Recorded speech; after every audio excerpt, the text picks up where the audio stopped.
నా పేరు వేణుగోపాల్. వృత్తిరీత్యా నేను వైద్య ఆరోగ్య శాఖలో పనిచేస్తున్నాను. హెల్త్ ఎడ్యుకేటర్గా పనిచేస్తున్నాను. ఈ క్రమంలో మా కొలీగ్ ద్వారా మోహన్ అనే ద్వారా ఈ విషయాన్ని పూర్తిగా నేను తెలుసుకోవడం జరిగింది. ఇది పూర్తిగా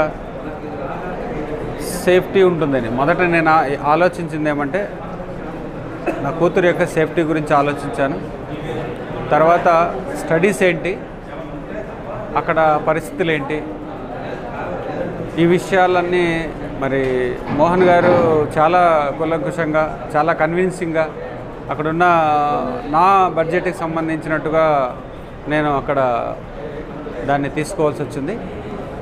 అదే కాకుండా ఒక చిన్నపాటి కళ ఉన్నింది, దాన్ని నెరవేర్చుకోవడానికి ఈ విధంగా నేను ఈ లైన్లో పోవడానికి కూడా ఈ అవకాశం కలిగింది.